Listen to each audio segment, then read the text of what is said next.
Good evening. Welcome to EmpowerU. Welcome to those of you that are online also this evening.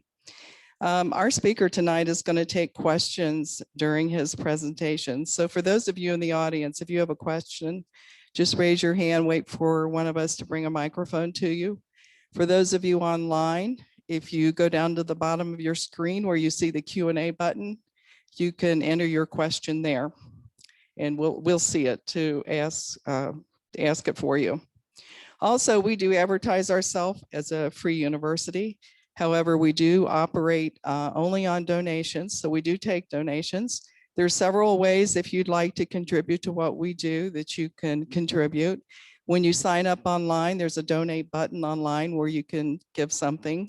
You can go to our website. There's a donate button up in the right-hand corner of the website. You can also mail it in. I know there's a lot of people that don't like to deal with PayPal. So you can mail it to our physical address, which you can find on our website at empoweruohio.org. And also when you're in the studio, we always pass those little red buckets around. So anything that you feel like you would like to give, every dollar is appreciated. I'd like to introduce the board members that are here tonight. We have Jay Grunke in the back. He's our producer. Bill Roll, our treasurer. We have Karen Cartier and Barb Horwitz here tonight. Classes next week, or I should say not next week, this Thursday, we're going to have the Wrenching Transformation of America. Tom DeWeese is traveling here from the DC area to present this class. Tom is originally from Ohio. He is also the founder and president of the American Policy Center, who he will be coming here to represent. Tom's going to be, you've heard about Agenda 21, Agenda 2030, the Green New Deal. The latest one is the Great Reset. Tom tells me those are all the same thing with a different title. And he says every time they change the title, they tell you a little bit more about what they're going to do. So he's going to be here on Thursday to tell us what is going on in America right now in a lot of areas, what the tactics are, who's behind it, and what we can do about it. So I hope you'll be here or at least be online. Next Tuesday, we have The Great Escape. Ray Hughes, which some of you I know are familiar with because he did our D-Day class. Ray was, he was in the service during the Korean War. He never served in a war. But he has dedicated himself to capturing the World War II stories from the veterans that are still living. He's getting ready, or he's working on a book where he's going to publish the stories, I believe about 10 or 12 of those World War II vets that he's was able to get. Some of them are deceased now, some of them are not. And if you remember Bob Doolin, who was with us 4 years ago, telling his story, he was in World War II, he was POW. And he's going to be here that night. Bob was in the camp where the Great Escape happened. He was not part of that. He was not even in the area where that was going on. I'm not going to try to even tell you what the Great Escape is about because I think you already know what it's about. Ray's a great historian, so don't miss that class because I know you'll learn something from it. Next, I would like to have Dan Reginald, who is our founder of EmpowerU. He's going to come up. We're going to do our giveaway. Good evening, everyone. How's everybody doing? Good to see you. Good to see some familiar faces back with us, and good to see so many people online tonight for what's going to be a great talk. So I think we've got, we're going to give away one of the Blue View books to people that are here and also to one online. So if you'd like a chance to win the book online, just go down to the Q&A section at the bottom of the screen and put your email address in and you'll have a chance to win. So Betty.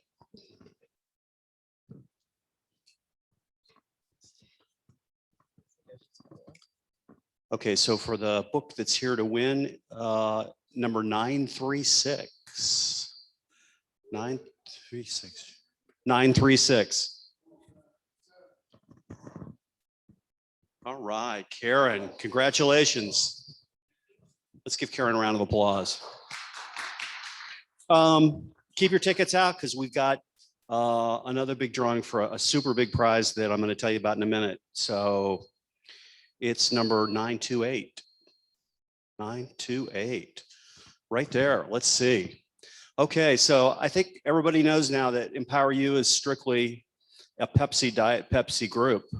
And you get your choice of a 12-pack of Pepsi or a 12-pack of Diet Pepsi. Which is it going to be? Diet Pepsi. Let's give our Pepsi winner a congratulations. You can break into those right now. And hopefully we'll announce the winner of our online. Hey, Jay, I'm getting a lot of feedback up here on this. Hopefully we can announce the winner of our online book before the end of the session. I don't have much to go over tonight. I just wanted to remind you all about our Liberty Scholarship, which is new. It's a $1,000 scholarship that we're going to award to somebody in the 12th grade, which is a senior in high school up to their 4th year of college. If you have any students in your family or your relatives, you can just go online. It's a simple application you can fill out for a chance to win $1,000 towards your school. I've got a required reading article for you tonight. You know, we always do that. Bill Roll in the back, our great treasurer, will have those to hand out at the night. Oh, also, for those of you who were here the other night for the Winston Churchill session, I forgot to get the reading article out for you. Bill Roll has that. It's the article by Charles Krauthammer. And tonight's article, it's a short article. So if you don't like to read long articles, this is not one. But I thought it was super important. Biden's UN ambassador defends repeating anti-American Chinese propaganda. When I read this, I'd heard a little bit about it on the news, but it shocked me to think about people working for our government saying this, and I want to quote to you. We have to acknowledge that we are an imperfect union and have been since the beginning. And every day we strive to make ourselves more perfect and more just. I've seen for myself how the original sin of slavery weaved white supremacy into our founding documents and principles. And this is from our new UN ambassador, and her name is Linda Thomas Greenfield. It's just shocking that we would talk about our own country that way. If you want the article, you can pick one up when you leave. I think it's very telling. Well, I over the beginning of the year and during COVID, we saw so many things go on in our lives. And one of the things that impacted me so much was cancel culture and people being canceled in so many ways. So I went out to our board and I asked them if anyone would consider doing a presentation on McCarthyism, which I'd read quite a bit about when I was in college, but that was a few years ago. I didn't get any immediate responses, but Barb Horwitz was really kind and agreed to try to tackle a pretty difficult subject. So she's going to talk for the first 15 or 20 minutes tonight about McCarthyism. And I'm really eager to hear what she has to say. Barb and Gary, her husband, have been married 54 years, and they have 3 kids and 2 grandsons. Years ago, Barb took her Cub Scout troop to the Hamilton County Courthouse. She loved it and felt at home. And because of that, she got an associate degree in paralegal studies at UC and worked for 2 law firms in Hamilton, Ohio. She also was the bailiff for Michael J. Sage, the Honorable Michael J. Sage. She loved being a paralegal so much that after she went on to law school at UC and she got her BS in education, after she got her BS in education from Butler, Barb says law school wasn't that much fun, especially with 2 boys in college and a daughter in law school, but it helped her create a very wanted end. She made Law Review and had 2 articles published, and her oldest son started at UC Law right after she graduated. Barb practices law in a firm in Hamilton, Ohio, specializing in insurance defense work and bankruptcies. She retired briefly, then opened a law firm with her son in Springboro. How cool is that? And for the last several years in Centerville. Other than that, she loves to garden and cook and take long walks in the woods. Would you welcome Barb Horwitz?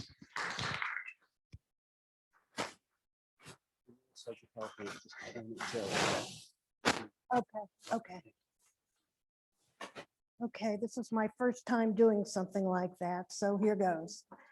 Rush Limbaugh, in his show on January 28, 2021, criticized Republicans who believe that the American public will be so repulsed by the current administration's policies that they will totally reject them in the next election, and that Republicans will win in a landslide. Instead, he believed that there are millions of Americans who have bought into the Democrat agenda. In his words, there are millions of Americans who knowingly voted for this. There are millions of college students who knowingly support the abolition of the First Amendment. There are millions of young people becoming adults who openly support the cancel culture and elimination of constitutional rights for certain Americans. And they are growing in number as well as growing in age. He then took a call from Wayne in Kansas, who was concerned about the potential blacklisting of anyone who had worked in the Trump administration, and the fact that the new Department of Homeland Security was searching for domestic terrorism behind every tree and rock. When Wayne suggested to Rush that what we're seeing could be the new McCarthyism, Rush replied that the caller had made a brilliant observation, and that was exactly his point. This is the new McCarthyism. In Rush's view, the Democrats are far ahead of conservatives in defining the kind of country we're going to become. They know how to use power when they get it, which Republicans don't. They are blacklisting everybody that worked in the Trump administration. They are making a move on Harvard to take away all degrees awarded to people who work for the Trump administration. They are demanding of corporate America that they not hire anybody who worked for Trump. And we know only too well what Democrats in the media are doing to circumscribe freedom of speech. And what's their real purpose, according to Rush? To really harm these people so as to teach everybody a lesson. The next time that Trump or somebody like him attempts to run for the presidency, you damn well are not going to support him. Because if you do, even if he wins, you eventually are going to pay a steep price for it. This is, therefore, an effort to eliminate any support for any future outsider who might seek to be elected president. This reminds me, these words of Rush, of words spoken not too long ago, Jay, by someone I'm proud to say I still admire. In reality, they're not after me, they're after you. I'm just in the way. So what was McCarthyism in its day, and what is the new McCarthyism? The term is being bandied about quite freely and loosely right now, and in doing a Google search for it in preparing these remarks, I came upon numerous Democrat sources accusing Trump of McCarthyism. But do these people really understand what McCarthyism embodies, or are they just using the negative connotation that comes with the words to further disparage Trump? Sort of like calling him a fascist when actually he's the exact opposite. The term McCarthyism is currently used to describe reckless, unproven accusations and attacks on the character of political opponents. As an example, the Democrats accused Trump of McCarthyism and demagoguery to stir up his supporters by claiming, supposedly without evidence, that there was fraud in the 2020 election. On the other hand, Democrats could be described as McCarthyites by whipping up passion among their members to support their attempt to impeach a president by alleging he had ties and political support from Russia, even though they themselves had set him up. But if we're going to accuse any party of using McCarthyism tactics against their political enemies, we might want to check on exactly what we're accusing them of. And then we can judge whether the attackers on either side have any understanding of what they're talking about or whether they are merely mudslinging. McCarthyism had its heydays in the late 1940s through the mid 1950s. In its truest original context, McCarthyism meant the practice of publicly accusing government employees of subversion or treason, especially when related to communism, and using unsavory investigatory methods to prosecute them. It didn't originate with Senator McCarthy. It had its start much earlier than when he became involved, in a period in US history called the Second Red Scare. Now, the first Red Scare, which lasted from 1917 through about 1920, came out of the Russian Revolution, when communism emerged as a recognized political force. In the United States, it inspired widespread social disruption related to fears of unionizing and other activities being directed by communist subversives. During the time when the United States was engaged in World War II and was aligned with the Soviet Union, the issue of anti-communism was largely muted. However, it jumped back into prominence near the end of the war, when the Soviets installed communist puppet regimes in areas that had liberated across Central and Eastern Europe, such as Poland and Hungary. Hence, the Cold War took off as World War II was waning down. The American populace was growing increasingly worried about the communist threat in this country. This was intensified in 1949 when the Soviet Union tested an atomic bomb years earlier than most analysts had predicted they'd be able to do so. That same year, Mao's Communist Army gained control of mainland China. Then in 1950, the Korean War began, pitting the US, the UN, and South Korea against communists from North Korea and China. By this time, the free world had begun to view communism as a threat equal to what Nazism had been. In 1947, responding to the public fear, President Truman signed an executive order initiating a program of loyalty review for federal employees. It called for dismissal if there were reasonable grounds for belief that the person involved was disloyal to the government of the United States. During that time, evidence of increased sophistication in Soviet espionage activities was found in this country. In January 1950, Alger Hiss, a high-level State Department official, was found guilty of espionage. Klaus Fuchs confessed to committing espionage on behalf of the Soviet Union while working on the Manhattan Project at Los Alamos National Laboratory during the war. And Julius and Ethel Rosenberg were arrested in 1950 on charges of stealing atomic bomb secrets for the Soviets, for which they were eventually executed. There was also increased concern about communist activities in the entertainment industry. Many actors, writers, directors, and others from Eastern European countries had emigrated here in the 1930s, sparking fear that communist agents and sympathizers had been secretly planting communist propaganda in American films. Lists of these supposed communists were circulated.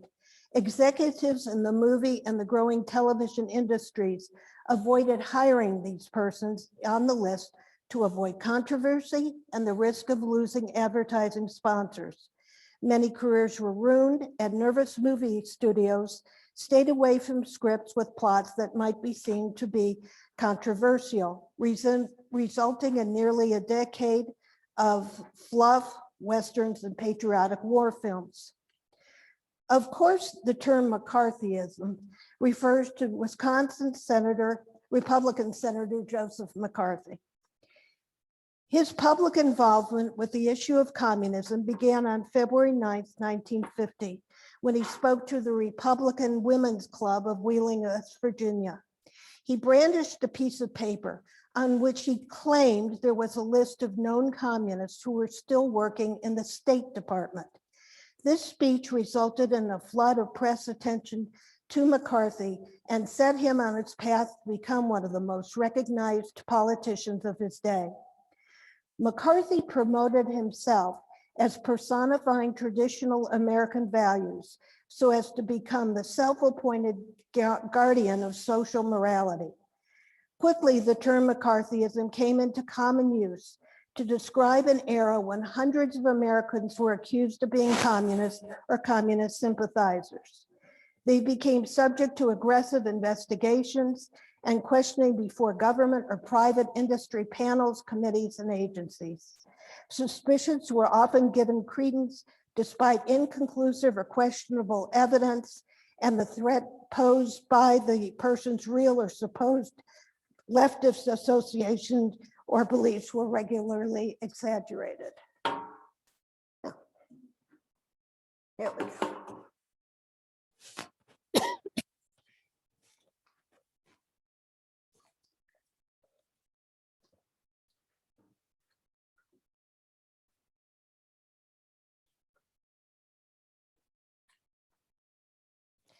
People suffered loss of employment or destruction of their careers.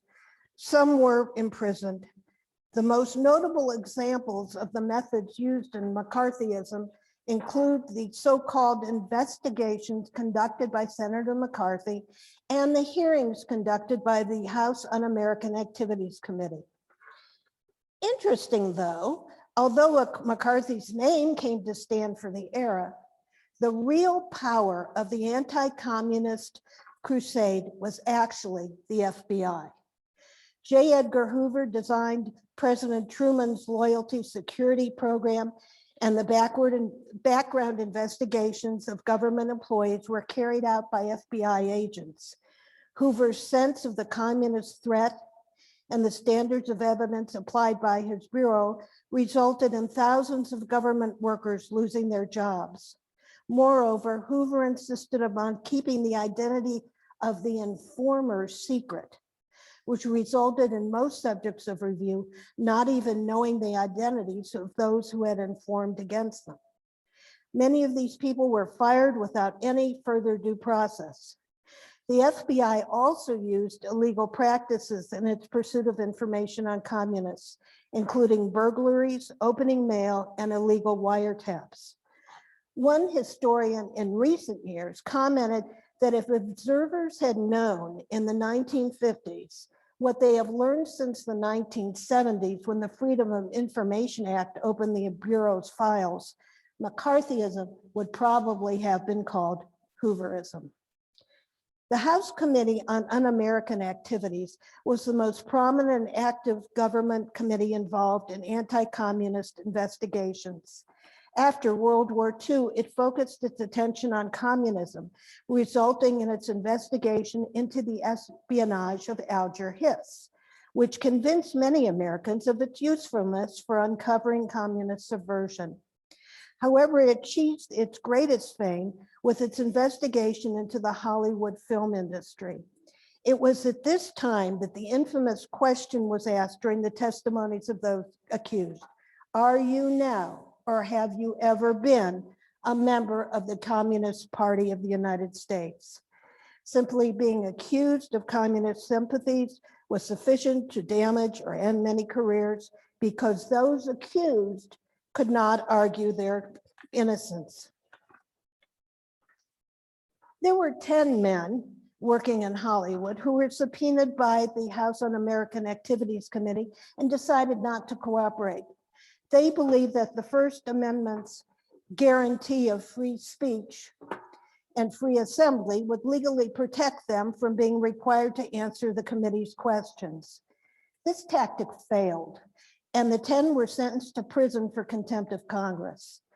A day after that, the Motion Picture Association of America issued a press release announcing their firing. This marked the beginning of the Hollywood blacklist, where hundreds of actors, directors, scriptwriters, etc., would be denied employment. And it spawned a new industry. Private loyalty review boards and anti-communist investigators appeared to fill a growing demand within certain industry to investigate their own employees. During these private investigatory hearings, the accused had no right to an attorney and were not allowed to cross-examine their accusers. Now, if the House Un-American Activities Committee was the most prominent government agency investigating communist activity, and since Mr. McCarthy was a senator, where did he get to wield his authority? He headed the Senate Permanent Subcommittee on Investigations in 1953 and 54, and used it for a number of his highly publicized communist hunting investigations in which he browbeat those accused. McCarthy ultimately had his committee begin an investigation into the US Army. McCarthy's handling of this investigation, including his series of insults directed at a brigadier general, led to televised hearings in April 1954, with the Army and McCarthy trading charges and countercharges live for 36 days before a nation television audience. Here, these hearings reached their climax when McCarthy suggested that the Army's lawyer, Joseph Welsh, who is on the left in that photograph there holding his head, had employed a man who at one time had belonged to a communist front group. Welsh's reply to McCarthy, "Have you no sense of decency, sir, at long last? Have you left no sense of decency?" spoke volumes to the watching public. There was no definitive outcome from these hearings, but his exposure on television to the American public resulted in a sharp decline of his popularity. The public was able to view firsthand McCarthy's investigation of individuals and his controversial tactics. In less than a year, McCarthy was censured by the Senate, and his role as a prominent force in anti-communism was essentially ended. He died in 1957, supposedly of alcoholism. McCarthyism as a response to the threat of communism still attracts controversy. Much later, it was found through declassified documents from Soviet archives and decryptions of coded Soviet messages that the Soviet Union had engaged in substantial espionage activities in the United States during the 1940s. The American Communist Party was substantially funded, and its policies were controlled by the Soviet Union, and accusations exist that its members were often recruited as spies. In the view of some commentators, these revolutions stand at least as a partial vindication of McCarthyism. Some feel that a genuinely dangerous subversive element was in the United States at the time, and that this danger justified extreme measures. On the other hand, some people believe that McCarthy did more damage to this Constitution than the American Communist Party ever did. The criticism of McCarthyism generally, and of Senator McCarthy in particular, are threefold. First, he ruined the reputation and lives of many innocent people by accusing them without credible evidence. Second, he used accusations of communist sympathies to counterattack anyone who criticized his methods. And third, he argued against freedom of speech because much of his rhetoric assumed that any discussion of the ideas underlying communism was dangerous and un-American. Today's cancel culture has been described as nothing more than McCarthyism in woke costume. It stems from a noble goal, ending racial discrimination. Like its discredited cousin, however, it is transformed into something sinister and hostile to freedom. We have a president who referred to Georgia lawmakers as Jim Crow on steroids. And look at our new Secretary of Defense, Lloyd Austin, who has made it a major concern to get rid of racists and extremists in the military. Yet he declines to define for us exactly what he means by the words racist or extremist, or what standards he will employ to root them out. Instead, he makes it simple, having stated that any member of the armed forces who voted or supported Trump is a white supremacist, as well as anyone who disagrees with his own methods. Battling racism is good and necessary. while trying to suppress voices that one disagrees with is not.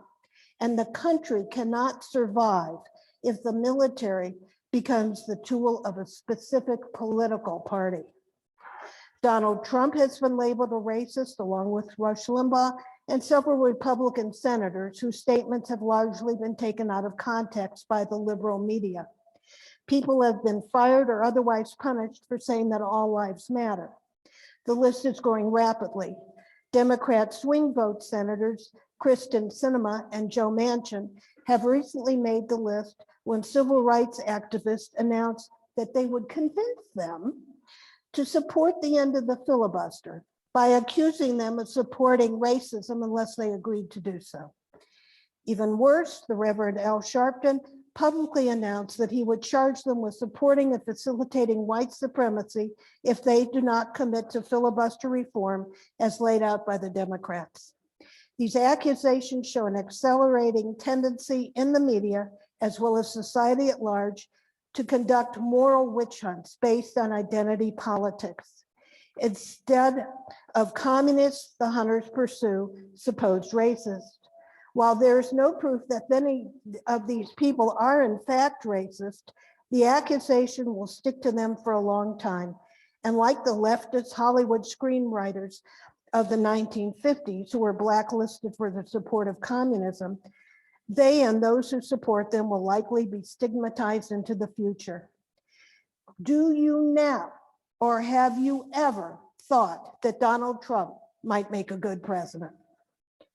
This past February, Harvard professor Alan Dershowitz called out Democrat members of a House committee that had sent letters to media providers pressuring them on why they continue to carry conservative networks such as Newsmax. In that letter, the lawmakers stated that Newsmax and Fox were, quote, misinformation rumor mills and conspiracy theory hotbeds that produce content that leads to real harm. Sounds like a bit of present day McCarthyism, does it not?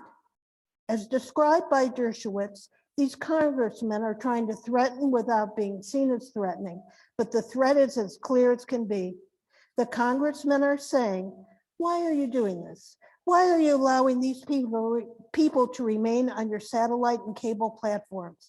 If you take them down, you don't have to explain. But if you keep them up, you better be ready to explain.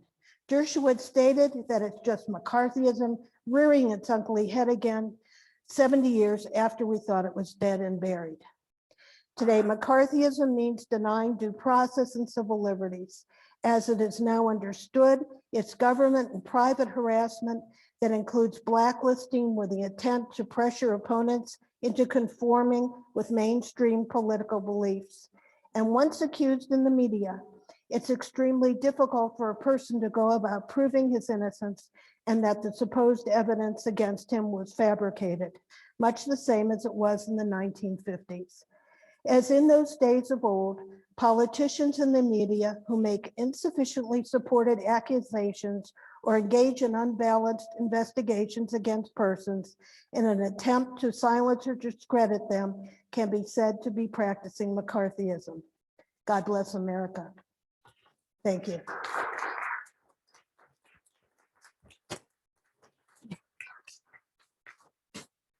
Thank you.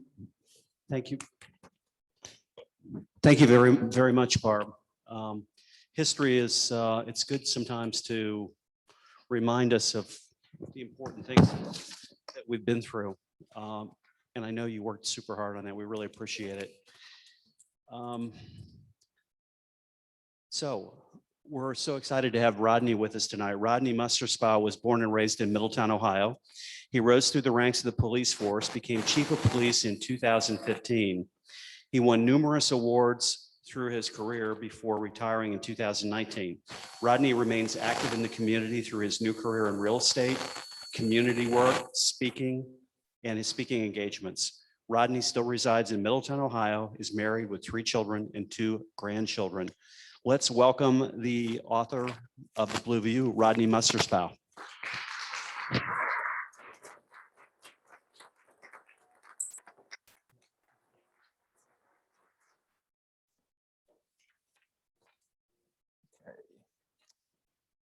Good evening. How you guys doing? Good. You know, this is kind of a cool thing for me. So two ways. Number one, with COVID and COVID restrictions, most of the viewers are online, which I'm fine with, because when we do these presentations all over, pretty much what it is I'm trying to talk to 100 to 150 people. And we're doing PowerPoints and it's not as personal. So I really like this because this is more personal. I feel like I can talk to you guys directly. And if there's questions, I don't have to answer 100 questions. I can answer, you know, whatever's in the crowd. The second thing is also normally we do book presentation meetings, like club meetings. So everybody in the audience that I usually go to, they've already read the book, which makes it a little bit different because we're talking about the book, they ask a lot of questions, and then we go over it. But I assume that most of you haven't read the book, and that's why you're here. So that it has new challenges, which is pretty cool. So I'll take that. Before we even get started, August 1990, I was a brand new police officer, Middletown, Ohio. How many know who Middletown is? You ever been to Middletown? Middletown's a little bit of a rough town. I love it. That's where I grew up. August 90, I'm in there. I'm a brand new officer. I've had about 2 months on the job. I'm 21 years old. And I come and do inspection. Inspection's where you go every day when you're a police officer, and the group's in there, the shift's in there, the sergeant's sitting up front, and he'll give you instructions on what he wants you to do that day. So I get in there and, you know, I'm brand new, right? So my uniform's all pressed, my shoes are shined, my hat looks good. That changes after about 10 years. You just get stuff from the hamper and throw it on. But at the time, you look really good and you want to impress the supervisors. So I get there and the sergeant says to me, and he's this gruff older guy, awesome guy, he's sitting at the front. He's the stereotypical sergeant that you see on every TV show, cop show. That's him. And he's up there and he's like, boy, he said, come here. And I said, yes, sir. And I go up and I said, what can I do for you, Sarge? He says, I want you to write tickets today. I need you to write tickets. We're getting speeding complaints all over Middletown. I need you to write me tickets. You're the rookie, you're the junior guy. Go write some tickets. I said, yes, sir. So I get out and I get my cruiser. Back then, we didn't have laser. We had good old fashioned radar, which is a whole different ballgame than laser. You know, it's harder to use. So I get my radar ready, my radar gun ready. So I go out and I set up on Central Avenue. Central Avenue is pretty much splits our city, east-west. It goes all the way through town. So I'm thinking, well, if he wants tickets, what's the easiest place to get tickets? School zone. Everybody speeds in a school zone. Everybody does. I said, I'm going to write in some tickets and make the Sarge happy. So I go pull up right in front of this Catholic school, John 23rd. It's a feeder school for Fenwick High School. So I'm sitting there on Central Avenue and I got my radar set up and I start clocking cars. You know, school zone's 20 miles an hour. Here comes a car coming down the hill, 34 miles an hour. I said, I got him. Normally it's a 35 zone, but it's a school zone, right? 20 miles an hour. I said, I got him. So I clock him, I get him. I stop the car, pull up, and I get out. I put my hat on. I walk up with my ticket, my citation book. And it was a sweet older lady. And I says, ma'am, I said, I stopped you for speeding in the school zone. I said, I'm gonna have to write you a citation. I said, can you give me a driver's license? And she looks at me. She just looks at me real funny. She goes, a school zone? And I said, yes, ma'am, we're right in front of John 23rd. It's a school zone. She just kind of sat there and kind of quiet for a minute. And then she said, I don't agree with this. I said, well, I'm sorry, but you know, I got to write you a ticket. And so I got her license. I walked back to the car and I radioed in. She'd never had a ticket before. And I thought, man, I feel horrible. She's never had a ticket before. And I'm going to write this lady her first ticket. But the sergeant said, write tickets. So I got to do what I'm told. So I walk back up with the ticket. I'm reluctant, but I give it to her. I said, ma'am, I need you to sign this ticket. By signing it, you're not saying you're guilty. You're signing it saying you don't have to go downtown or anything with me, that you'll show up in court. So she says, I'm not going to sign it. I don't agree with it. And I said, ma'am, you're making this hard on me and you. I said, just if you please sign it, we'll be on our way. I'll let you go. She said, it's ridiculous, a school zone. And I said, why is it ridiculous that in a school zone? The school's right here. And she looked at me dead serious and said, because it's Sunday. And I slowly said, you know what? Thank you. And I got my book back, gave her a license. And I said, you know, go on your way. And I went back to my car and I threw my clipboard down. I said, I'm not cut out for this job. I suck at it. I'm never going to achieve anything in this job. The point is of that story, and I tell this to a lot of the recruits I talk to, is listen to people. They're smarter than us. Listen to people. She knew I would stop her on a Sunday in a school zone. There's no school zone on Sunday, unless it's Sunday school, and that don't count. But what was funny about it was, to this day, I tell that story, and it's embarrassing, but I tell it because it's a story that I try to tell new cops. Listen, so that's how my career got started. A little bit about me, and before we get started, and I want this to be a discussion. If you have any questions, raise your hand. I know those at home can't really raise their hand, but if they can, reach out online or something, that'd be great. But, the hardest part of being a police officer is trying to solve your problems, the hardest part about being a police officer is trying to solve everybody else's problems when you can't solve your own. Now, hear me when I say that. The hardest part about being a cop is trying to solve everybody's problems when you can't even solve your own. And that's what I dealt with for 30 years. The average person in the public don't understand that. And it took me years to understand that. And I'll talk about that in a minute, but a little bit about me. I was born in Middletown. I grew up in Middletown. Me and my brother, we were pretty poor. My parents got divorced when I was probably 5. My brother and I lived in like 11 different places throughout our life, different apartments and houses. My mom at one time was on welfare. And I remember as a little kid standing in, you guys know what I'm talking about, the government cheese line is what we called it when I was a kid in Middletown.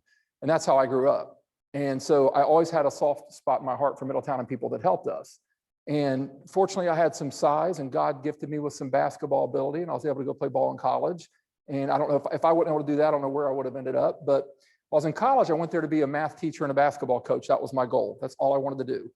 Halfway through college, I was like, I'm bored. Like every 19, 20-year-old, you think you know what you want, but you don't. And so some of my friends were taking the police test at Middletown. And I thought, I don't want to be a cop. When I was little, man, cops used to run me out of the neighborhoods and chase me and stuff. And I don't want to do that.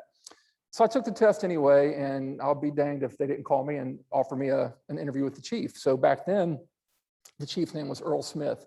And he was a serious guy, strictly business, but I got to really know the man and really appreciate him hiring me.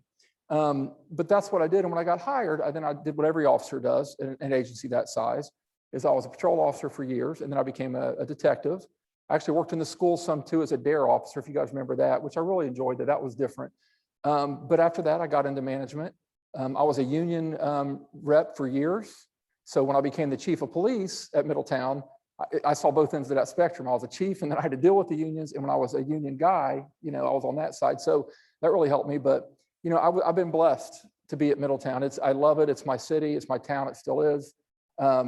Some cool things happened in my career. Right in the middle of the heroin epidemic, which hit in 2015, it affected all of us, especially here in Ohio. Ohio was the heroin capital of the United States, and we got killed with it. Middletown really got killed with it. We're a blue-collar steel town. We're known for our athletes. Everybody knows that. But the thing is, with Middletown too, we're also known we are the Section 8 and poverty capital of Ohio when it comes to that. So that hit us really hard right when I came on as chief. I sat in a room at a Chiefs conference with about 30 or 40 other Chiefs, probably 1,000 years experience there. Not one of us knew how to fix this heroin problem. And that's scary when you have all these Chiefs in here and we're like, we don't know what to do. And so we kind of went with it and good things happened. I was invited, just really grateful. I was invited to the Presidential State of the Union by Congress to speak on, to meet with, the president's officials and all that cool stuff. And I got to spend time at the Library of Congress with all the senators in Congress and Supreme Court, the judges. And that was really cool for me because I never thought I'd be in a room with the most powerful people in the world, but it was a testament to the work our people in Middletown did. And I was invited because of the work our people did and what they did. And how we decreased that and worked with other agencies was phenomenal. It drained us mentally, I can tell you that. But that's just a little bit about me, okay? I don't want to tell you before we start on anything else, but how this book came to be. It's called The Blue View, and I wrote it, and this is a journal. It's a journal of everything I did in policing for 30 years. It was very hard for me to release because it's so personal. When I was a young guy in the academy, my captain's name was Cliff Dye, Butler County Sheriff's Office, and Cliff was getting ready to retire. And he's still around, so it's awesome, but I remember him telling us in class one day, he said, I'm getting ready to retire. And he says, I don't have anything to remember stuff I did for 30 years. I wish I would have kept a diary. He called it a diary, and it just clicked. And so I started keeping a journal. Now, the first 4 or 5 years of me keeping a journal, I would write about my experiences, things I saw, things I did, and it's very private, very personal. And I did that, but I did it for fun the first 4 or 5 years. I thought it was cool. But by about year 7 or 8, I was writing for therapy because all the things I had seen, the death of children, rape, sexual assault, murder, everything. And, I started writing for therapy. And over time, it became a need. I didn't want to write. I had to write. And I guess my point with that is journaling is one of the best things that you can do in your life because really you take all this pressure and stress off you of things you see, and you don't have to be a cop to do it. I tell people that. They're like, well, your job was exciting. I said, it was, but anybody can do it, what your thoughts and feelings are. And it was hard for me to do that, but I did it. By the time I became chief, it was either I would go home with all the struggles we had in Middletown, I would go home and I would either write or I would drink, sometimes both, some messy writing, but it was therapeutic for me to write. So what you're seeing in this book is exactly what my notes for 30 years. I didn't change them. And there's no names of police officers in here. So when you read stories in here, everything's a little snippet, basically. Some are 2 full paragraphs, some are a couple sentences, but it's everything I experienced in 30 years. How this got out and how we did this and where it took off. And we can't believe how well it's taken off nationally. It's kind of crazy. I have some friends in the media. I have a friend from, I met at a heroin summit named Stephen Morse. He's with Netflix and Hulu. He produced Amanda Knox, the documentary. If you've ever seen that on Netflix, it was nominated for an Emmy. I mean, and it's an amazing story, and that's his. And he's done some other things on Showtime and HBO. But we talked about this, and so I sent him a copy of it, a copy of my notes. And he got back with me, and I sent it to Adam Clements from Channel 12, who's a friend of mine, and he got back with me. And next thing you know, they're like, man, you got to put that out there. I was like, it's so personal, though. It talks about my personal life. It talks about everything I've experienced and seen. And he was like, it humanizes the profession. And we all know with police officers now, what's going on in the world of police officers. I mean, they are treated as robots. They're not supposed to have feelings. They're not supposed to talk about anything. They're supposed to just do this, do that. And these people are human beings. They have families, they have kids, they have grandkids, they have wives, they're somebody's son or daughter. And so that was why that was so hard to put out. So when we did decide to put it out, I had a bunch of people read it. And I said, I had some retired cops read it that I really respected. And I said, what do you think? I mean, is it? And they were like, man, you really want to release this? I was like, well, yeah, I think I do. And so we talked about it. So we got it out there. And once I put it out there, I sent it to a couple key people in America. One was Clarence Page. Clarence is a writer for the Chicago Tribune. He's a Pulitzer Prize winner. He's from Middletown. And he's about 70 years old. He lives in Baltimore, Maryland now. And this guy has interviewed some of the top leaders in America. And I was really nervous because I'm a Republican. Clarence is a Democrat. So I was nervous about that. I said, what if I send it to Clarence and he hates it? Or he writes a column about how bad it is. And as soon as I sent it to him, we did a Zoom call together online. And he said he absolutely loved it. And he said it really bridged that gap that people need to see. So that gave me some kind of reactionary feedback that I needed. The second person that really got a hold of it, and I think is why it went big, was J.D. Vance. J.D.'s from Middletown. He wrote Hillbilly Elegy. And they just did, his movie's on Netflix. Ron Howard directed it. And J.D. got a hold of it, and J.D. read it, and we would message back and forth. And he said the same thing. He said, this is the Middletown I grew up in, and this is what my story was about. So we kind of grew up the same way. But if you guys know who JD is, he's just a terrific guy. I know he's going to run for office. I think he's going to run in the Senate. So it's one of those things where people like that get a hold of it. It took off. So we were really happy about that as Middletown people and police officers. The cool thing about when it took off and we got it published was we didn't think it would really do anything for the first couple months, but it just went off on us. And then we did an Audible book on iTunes and Audible. That was a lot of fun to do. And so we kind of ran with it. I think the book, it really humanizes the job. I think that every average day person like it. The feedback around the country has been really crazy. The coolest thing I do a couple radio shows out of Los Angeles and Houston, Texas. One podcast I did was a guy that just hates the police. And he asked me to come on. I was like, man, walking to the lines down on that. And he was like, just come on. I just want to hear your take. So we talked, and he actually read the book, and he literally got back with me a week later. And it really gave me like validation was this guy is a police hater, and that's okay. Folks pick everybody love the police. But he said, I still don't like you guys. He said, but I have a greater amount of respect, and now I understand why you do what you do. And to me, that meant everything. Because if I can get this guy to say that, I mean, it was phenomenal to me. So it was pretty a daunting thing to do this book. When you do read it, you'll find out, and hopefully you all will read it, you'll find out that everything in it is not rah, rah, rah, we love the police, because I'm very honest about it. There's things I saw over the course of my career which were awful. There's things I did that was awful. That job gave me everything I could ever want in life. It gave me a beautiful home. It put my kids in college. it gave me everything I could possibly want. I met my wife while working the job at a football game, a Middletown football game, but it also took a lot from me mentally. It took a lot. And as the chief of police, I think I knew my time was done. And everybody's like, how'd you retire at 50? That's young. I said, well, I started at 20. So I did 30 years, but I think what did it for me when I knew, I was sitting at Bob Evans in Middletown one day, and they all know me there because that's my favorite place. And I'm sitting there and I'm not paying attention. I'm stirring a cup of coffee and the waitress comes over. It's Janine. And she goes, hey, Chief, you all right? I was like, yeah, why? She goes, you've been sitting stirring that cup of coffee for like 20 minutes, not even looking up. People are, when you're a police officer, you always look who's coming through the doors.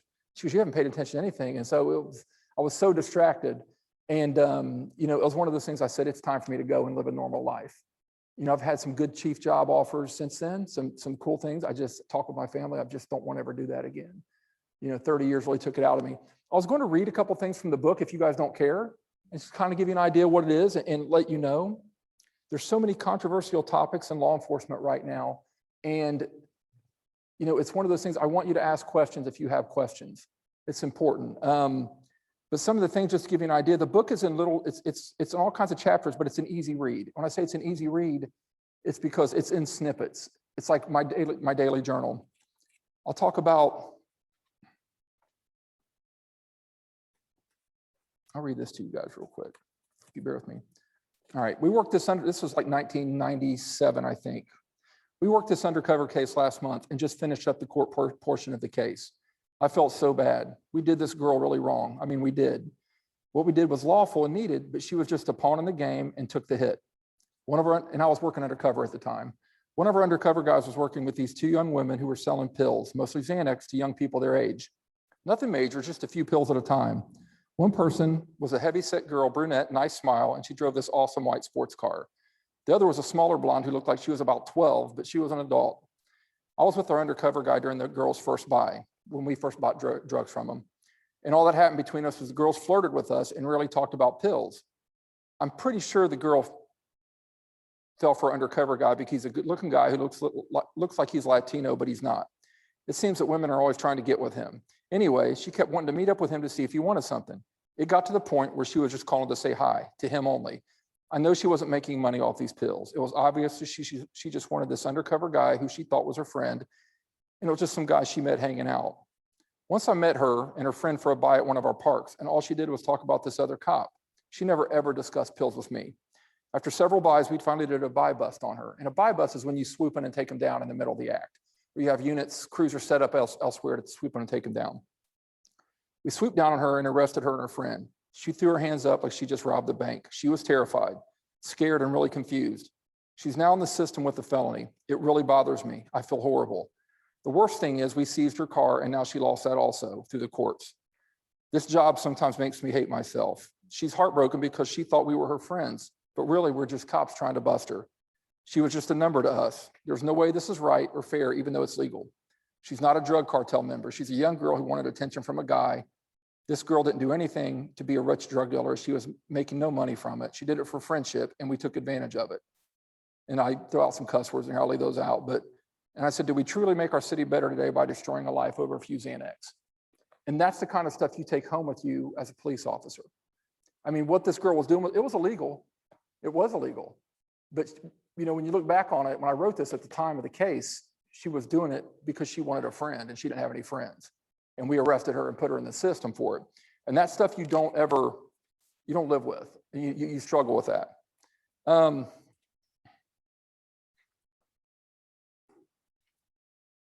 Okay, I'll read another one. I stopped the car this past weekend right at dusk with about 5 young black guys in it. I know what they do. We all do, but I've always had a good rapport with them growing up in the same neighborhood. Several of them were dealers and had prior convictions. My backup officer was an older guy who was not well respected in the community. He wasn't a community guy at all, and he just doesn't like people. He doesn't have to say it, his actions show it. He also loves to give young people a hard time, even if those that aren't criminals. So when he showed up, I rolled my eyes. I didn't want him there, but he was there anyway. The driver had no license, so I was going to tow the car and let him walk home. We all got them out of the car, and the other officer stands there arguing with a few of them for no reason. I searched for drugs, weapons, valuables before the tow truck comes. The car was clean. Smart drug dealers know better than to have anything in their car. They never do. So I don't find anything I need for documenting. So I start talking to the group to say, hey, I'm going to tow your car. and you guys got to start walking. The other officer says, well, let me search it real quick to make sure you didn't miss anything. I rolled my eyes because I knew I searched it well. About 3 minutes into this search, I heard him yell, I got it. I said, what do you got? He says, I come out of the car with a small bag of weed. I said, where'd you find that at? He said, I found it under the driver's seat. Immediately, the group starts yelling it was planted, and they didn't have anything in the car because they get stopped all the time. So they don't even have beer in there. The driver said, man, Muterspaw, you know what I do, but you also know I don't carry that in my car. Things got heated, so I told my partner he was going to cut them a break and not arrest the driver. They walked off cursing and mad. They were so angry at us. I said, man, I looked under the seat and there wasn't anything there but an empty pop bottle. He said, you must have missed it. I called him on it again and he blew me off. He kept saying, you missed it, you missed it. I was really pissed off. We almost came to blows in the middle of the street in uniform. My reputation is everything to me. That night I go to the sergeant and tell him I don't want to work with that guy anymore. I'm pretty sure what happened, but I can't prove it. I tell him what I thought happened. He just said, okay, no problem. And he would move him off my area. The next few days, I got a cold shoulder from some of the guys, even a lieutenant, for whatever reason. I'm confident the sergeant told some people what I said, and he played me instead of helping him. I said, I stand by what I told him. What do I do? Quit? You know, those are the kind of things that's in the book. Now, when people talk about police ever planting evidence or something like that, yeah, it happens occasionally. There's no doubt. If you don't think it happens, you haven't been paying attention. 99% of cops are good cops. We'll fight every day for good cops. But 1% is what makes us look bad and what causes us so many problems. And I will tell you, and you should applaud your police officers, because everybody I fired as a chief or had to fire, it was because of complaint from another police officer. And you know how people say, well, the thin blue line protects each other. That's not true, because good cops don't want bad cops working next to them. And sometimes they slip through the cracks like everybody else. And so that's so important to note. And you know, the media wants you to believe that police just cover everything up. We don't. We really don't. I can tell you, my time as chief, we've charged officers, we fired officers, we suspended officers that needed it, and it's all because good officers come forward and say, "Hey, this isn't right." And that's the officers that I love, and that's the officers that I respect. I'll read you one more, or I'll read you this. Am I boring anybody? Well, I'm reading a book to you, that's what I was asking. So, I want to read two more things, and this one was really bad, but this, I just want to give you an idea of why police officers struggle with what they do. You know, you go home and you're fighting with your wife or your kids, or you're mad at your kids because they broke something or their grades are bad, and you have all this going on at home, but then you got to come to work and deal with this other stuff. And sometimes when you do that, there's no distinction between both of them, and you become just trapped in anger or, you know, being upset with your spouse or whatever because of what you see at work. This is a great example. Yesterday was awful. I'll never forget it. April 2016. This was my second year as chief. A small child was murdered at a seedy rundown hotel at the Parkway in our city. A little boy was taken too soon by monsters. And remember, these are my words as I wrote them the day they happened. So it's not, I didn't write this years later. This is what I was writing at the time. So if you see anger, that's why. He was just this adorable little shining, smiling boy. This family had been beating him for a while at a campsite before going to the hotel and setting roots up in our city. It was a horrendous child abuse situation. They tortured this little boy and they rolled him up in blankets and beat him to death. They left him to die by himself. Our detectives are truly traumatized by this murder. This one hurts more than usual. To see the pain in our officers' eyes broke me a little bit, and that's hard to do. You just run through so many emotions thinking about it. Rage, sadness, all of them. I came home and had half a bottle of whiskey because I couldn't quit thinking about it. I just wanted it out of my head, so I got hammered. I got so drunk that I missed calls from counsel, detectives, and the media. What that little boy must have felt at the end of the day with nobody to help him just crushes me. I don't understand people, how they can do this to a kid. He had to be lying there asking God what he did to deserve this. They were killing him, taking his last breath away, and this little kid had no idea why. I'm really sad tonight. I don't know why, because we see this stuff so much. I'm angry and filled with rage, and they don't deserve a trial, but they're going to get one. To me, they don't deserve due process. They deserve something much, much worse. Now I have to go out and pretend, put on a professional face, and go to the media when in reality, I just want to give them street justice. And you guys know what street justice is. I don't think I have to tell you. It used to happen long before I was a cop. So nothing prepares you for days like this, and nothing helps. Praying might help, but it doesn't take the pain and anger away.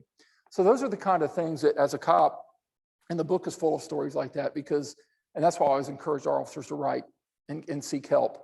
When you're a police officer, you're type A personality. I mean, you're tough, you're supposed to be on this level, but in reality, you know, everybody has a breaking point. And we try to tell officers, man, you got to get help. Go talk to somebody. It's confidential. You know, we pay for it. Go take care of yourself. And the problem is a lot of officers don't do that. And then when you start looking for red flags as a chief, you have an officer that has a lot of use of forces. You have an officer that calls off sick a lot. You have an officer that's always late to work. Usually there's some underlying reason why that happens. So we have a red flag system to make sure we get these people help or call them and talk to them. The end of my career as the chief was it was really hard for me because that's all I'd ever done in my adult life. It really was. And I know other chiefs I talked to around Ohio. I have a lot of friends. We still on a group text. Sheriff Jones and I from Butler County, we're very good friends. You know, I was just down there a few weeks ago. He wanted me to sign a copy of the book. We all stay together. It is a brotherhood. It is. And you stay together forever. And that's why it's important when I wrote this and got it out there to humanize it for these officers and the people to understand. The last one I'll read is kind of after I'd retired, it was a cool story. Like most of us, my grandkids are my life. They give me a happiness that you don't find in anything else in life, it seems like, you know, and they're adorable. So I was driving with them one day and I'd already retired. I'd been gone for probably about 6 months. And you remember, I know everybody in town, and that because I've lived there my whole life, my kids play ball there. So I was driving with my twin granddaughters and hit the stoplight near a main intersection in town. I wasn't paying any attention, but it was a beautiful day. The windows were down and some good music was playing. I look to my left and see this guy staring at me. It's a black male, probably about 45, 50 years old. He had little kids in the car like me. I did a second take, and it was a guy I had probably arrested 3 or 4 times back in the day.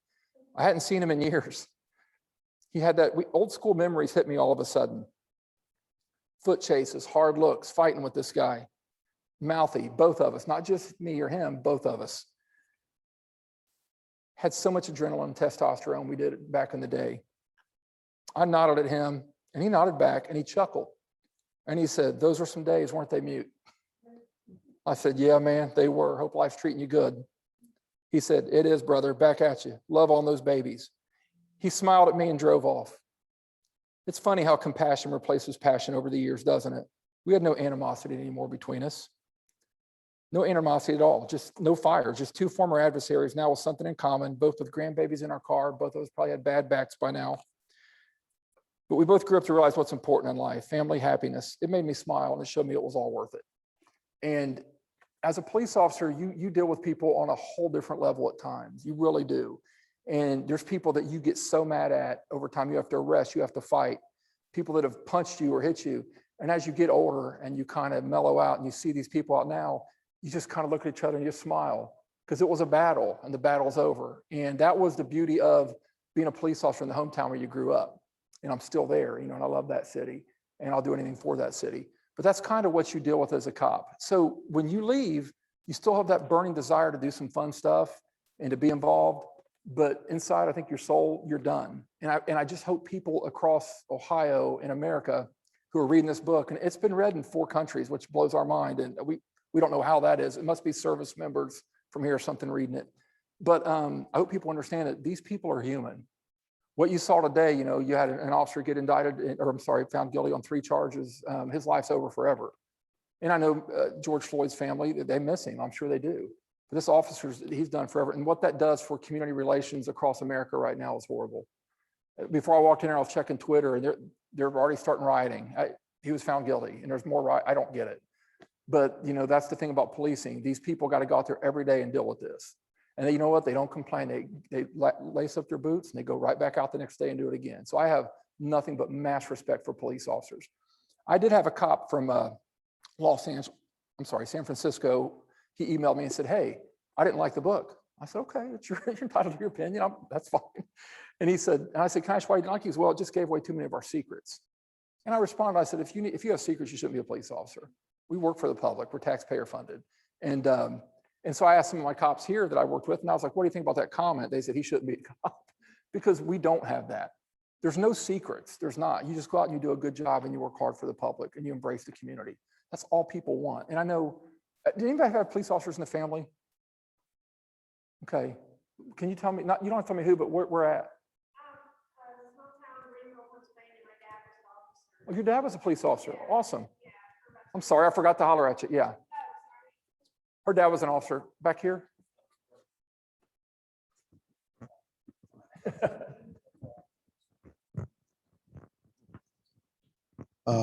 My third cousin was also a police chief, Trenton, Ohio. And my wife's cousin was a police chief up in Westerville, suburb of Columbus. Yeah.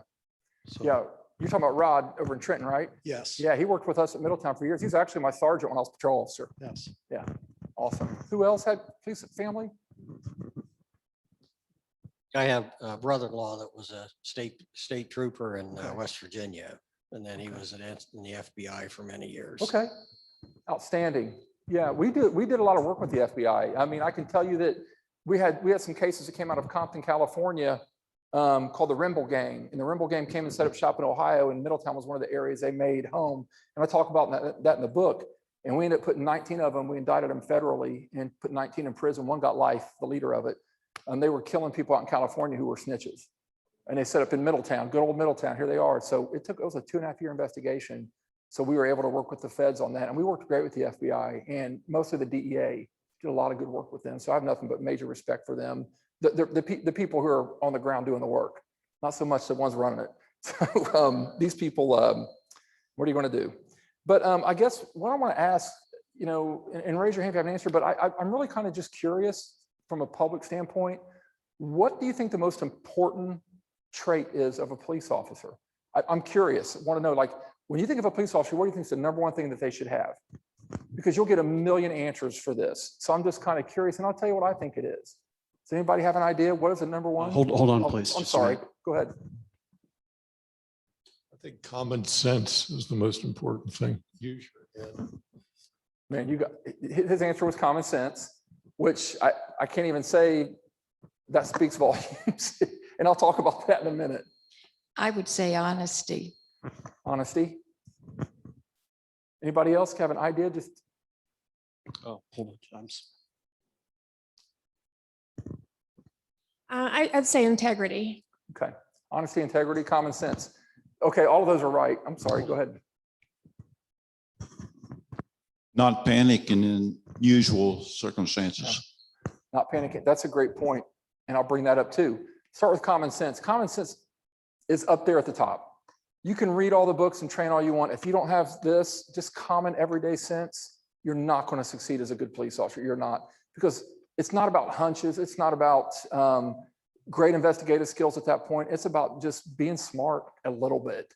I mean, whether it's, doing a case or doing drug buys or investigating homicides, you got to have common sense. You got to think like the average everyday person. The point about that, what did you say, sir? I forgot. What did you say? Not panicking. Yeah, and I was talking about that with, in situations like the one you saw in Minneapolis. And, when I was young, the Rodney King thing was a big thing. And we felt that all the way here in Ohio. And people said, how'd you do that? And I was like, well, this happened in 1992, I believe, out in Los Angeles. And it affected us here, 3,000 miles away. And it affected us because every time we pulled on the street, the street would be crowded and they would start doing the Rodney King dance at us. Where they pretend they had a camera and then one would lay on the ground, another one was acting like they're the police beating them. And they would do that over and over, like lay in the street right in front of us and do it and taunt us. So we felt that all the way from California. But you can't panic and act out on that. And that's a great point. You have to act like you've been there before, is what you do. And that's such a key thing because, when you see these issues, it's not training issues, it's character issues. You can't train for this job. And I try to tell people that. I'm a trainer. I've trained everywhere. I've been all over the country training. There's some situations that will never prepare you no matter how much you train. And you got to have common sense and you got to have the ability to not panic and stay cool. That's two things. My number one thing I tell young police officers I want you to have is empathy. Empathy. Put yourself in somebody else's shoes before you arrest them or put yourself in their shoes before you act on them. Because you never know what that person's going through. Empathy is so key. It really is. And my mother-in-law, God love her, she was killed she was riding her bike and a truck ran over and killed her about 7 years ago. And my wife and then I got the call. And so my wife and her sister flew to the scene. It was a horrible scene, awful. She was just at our house earlier that day. And my mother-in-law was really close with my wife and my kids. So they go there and I think, well, I'm going to go to the first place I'm going to go is I'm going to go talk to the cops that took the report and that's handling the scene. So my wife gets there and her mom is laying on the ground with a sheet over her, okay, at the scene, right by her house. So only 62 years old. So the police officer, so my wife and her sister run up there, they're screaming and crying, which is how all of us would react, correct? The police officers, it was a different jurisdiction, it wasn't Middletown. The police officers on that scene almost arrested my wife and her sister for crossing the line. And they were threatening them and I went off on them. No empathy. I understand they can't come and contaminate a crime scene, but at some point you don't threaten to arrest somebody whose mom's laying there dead with a blanket over him after a car crash, you know? So, and that's my point about empathy. You have to put yourself in other people's shoes. That's how you succeed. And all the things you guys said were right, but I always told young officers empathy. Let me think. 1, 2, 3, 4, 5. Okay.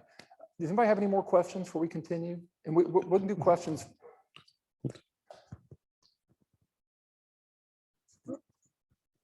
What is your opinion on this past summer? We saw police unions tell their members to stand down in the face of looting and arson.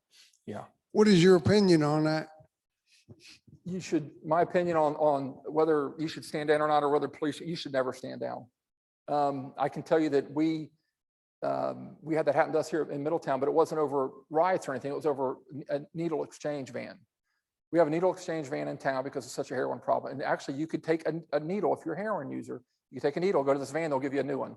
And they do that because, and I don't like it, but it wasn't my call, city manager's call. But they do that because that way addicts won't throw their needles on the ground where kids get them. So you can actually exchange it and it's legal. Well, our officers, you know, just because you're turning a needle don't mean you can walk around with a bunch of dope in your pocket. So our officers would do the regular patrol. They'd stop somebody 2 blocks from the needle exchange van and they would make an arrest because they had dope in their pocket or they had a warrant or they had stole something. And then upstairs, the health commissioner got mad about it and sent an email, said, you guys need to stand down in that area.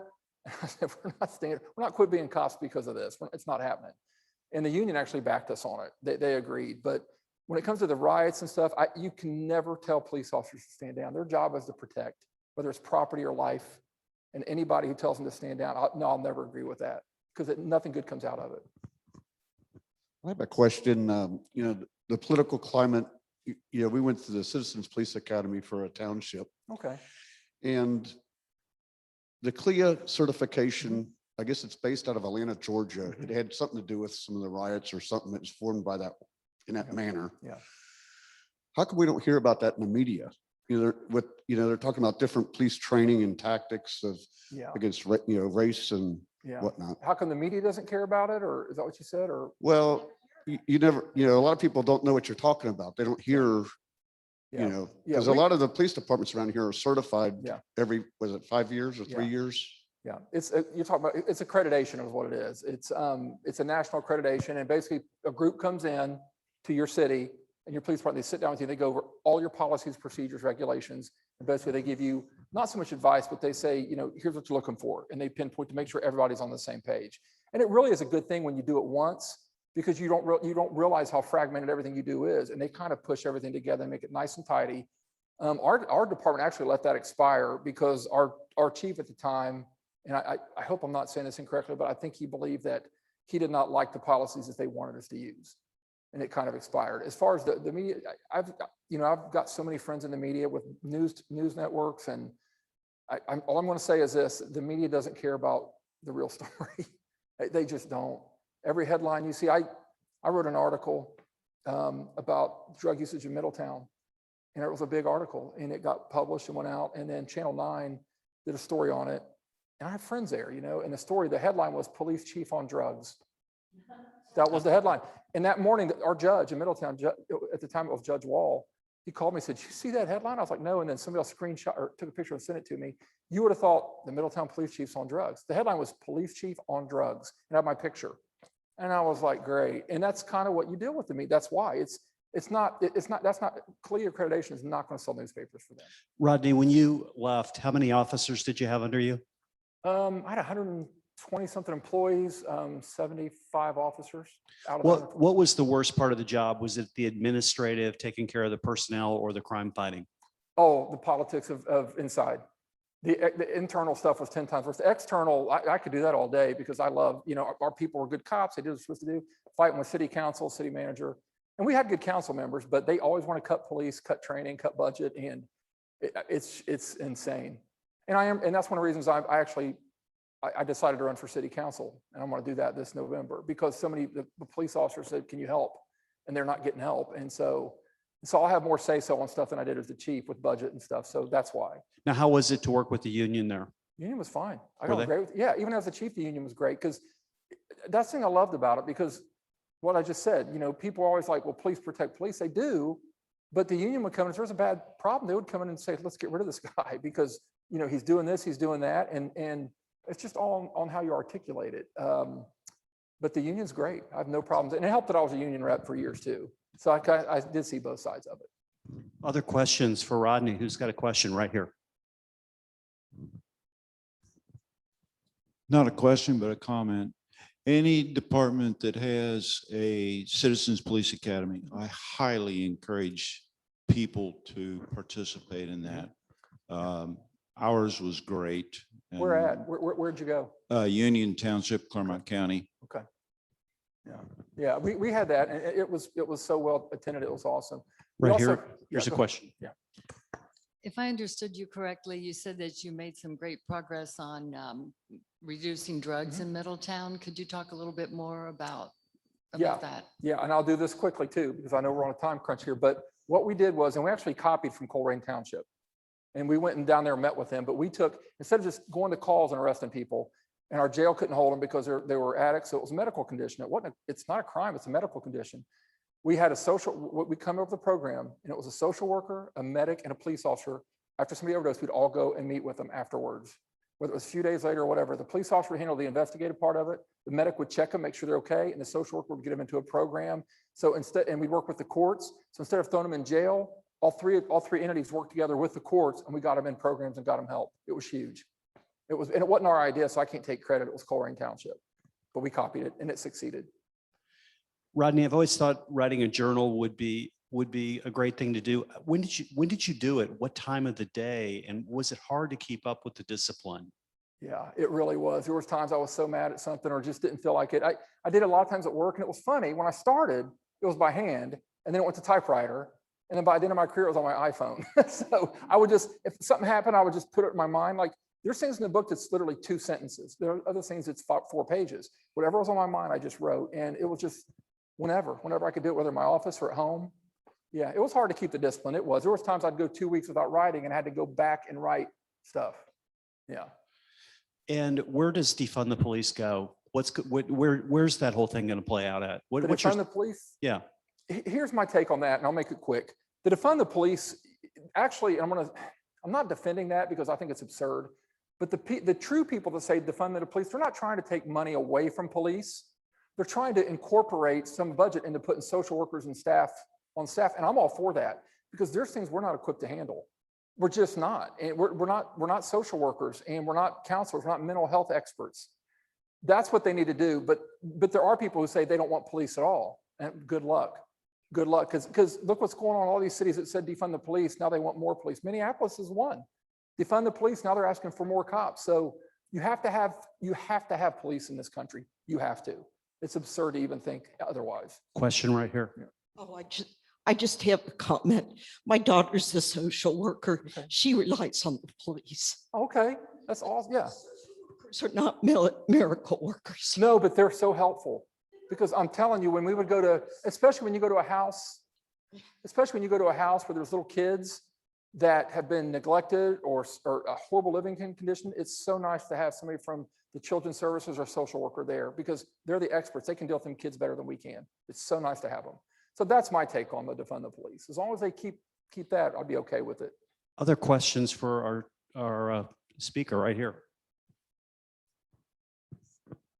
Rodney, if you can comment, the Derek Chauvin trial, during that trial, it often came up that, well, he was just doing what he was trained to do. Can you comment on how officers are trained? Are they trained to put their knee on someone's neck? Yeah, I don't speak for every officer in America because everybody does it different, but I can tell you I've been in that situation 100 or more times. I worked in a predominantly Black area. That's where I grew up as a kid. And, you know, I've been on people's back, getting them cuffed and with the cruiser there and a crowd gathering. And so I've done that many times. I can tell you where this officer erred 100%. And our own officers will tell you this, that 9 minutes, there's no reason for it. You get him up, you get him in the car, and you get him out of there. That calms that problem right there. Even if he's fighting you, you got to get him out of that scene. You don't sit there with a suspect for 9 minutes, even if you're not sitting on his neck. You don't sit there on the suspect. You get him out. You get him in the cruiser and you get him out and you get him down to the station and you book him. And if George Floyd was gone from that scene, none of that would have happened. And that's what I think people forget. So the officer did make mistakes. And as soon as I saw it, you know, I was telling another chief here in Butler County, I said, this guy's fried. He's going to go down for this because the other chief was like, why? I wonder why he didn't just get him out of there. I don't know. But, you know, I can say that because I've done it 100 times. And so it was unfortunate. And I hate that for that officer and his family. But, you know, as a police officer, you've got to be smart. You've got to be smarter. And I think he got caught up in the moment. And I feel horrible for him. I don't feel bad for him. I feel bad for his family. I really do. Because couldn't you imagine that, you know, and he's a dad and a husband it's awful. But no, you got to get the suspect out of there. You don't leave him there at all. Mm-mm. Other questions? Right up front, hold tight.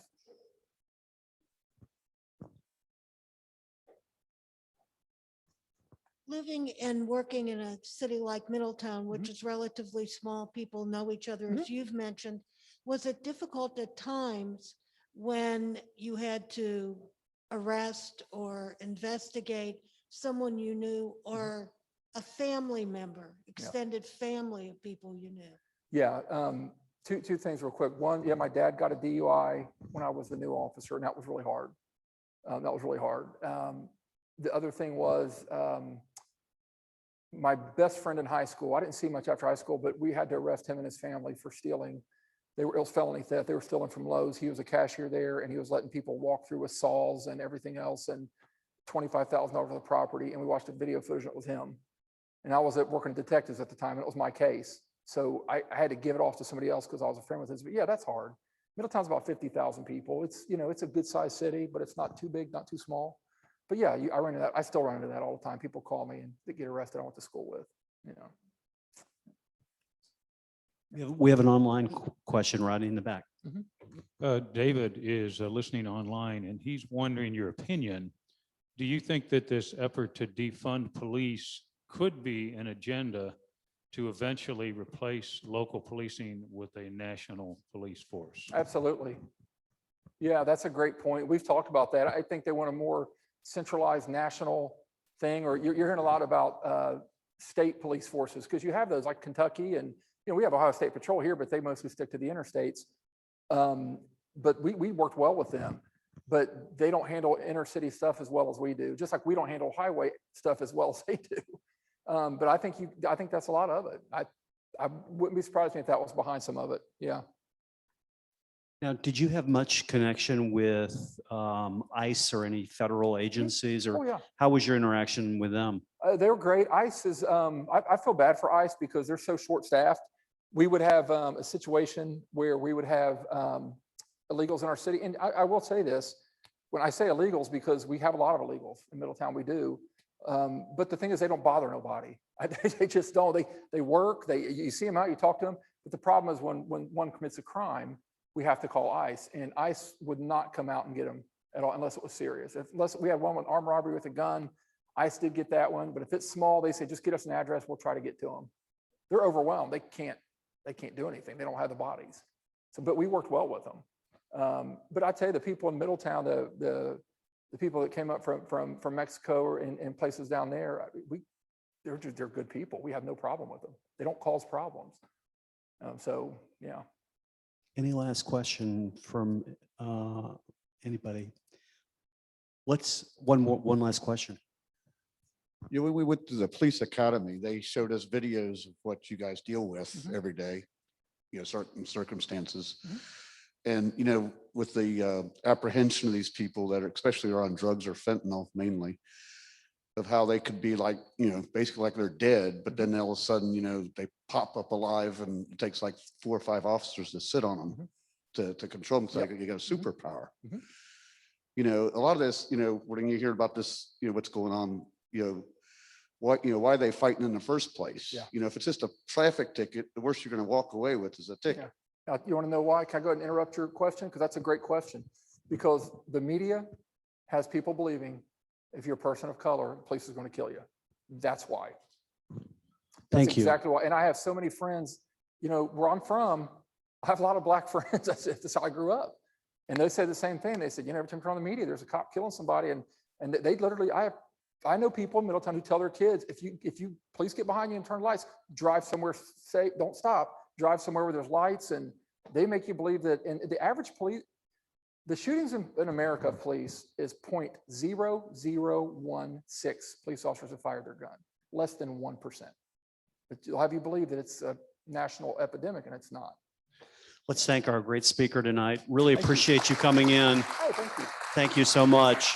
So we're going to be awarding, giving out 3 of Rodney's books to people online tonight. One will go to Deborah S., one will go to Gloria T., and one will go to Steve P. And just to show you the importance of being in the studio, I know a few people are worried. We've got great news to tell everyone. Everyone who's here tonight will get a signed copy of Rodney's book. What about that? What about that? Thank you so much. That is a first in EmpowerU. We really, really appreciate that. And I can't wait to read it myself. So thank you everybody online for joining us tonight. What a great presentation. Could we give Barb Horwitz a round of applause for talking about McCarthyism? And don't forget your required reading on the way out the door. Rodney will be out there signing. And I just want to put another plug in for Thursday night's class. Many of my neighbors have gone to see Tom DeWeese speak. I think it's going to be a great, great topic about how to fight back on things. So that's Thursday night. Have you seen him? Okay, I just have heard great things about him. It should be a great class Thursday night at 7 o'clock here. Let's give Rodney one more round of applause and thank you everybody, and go out and empower you.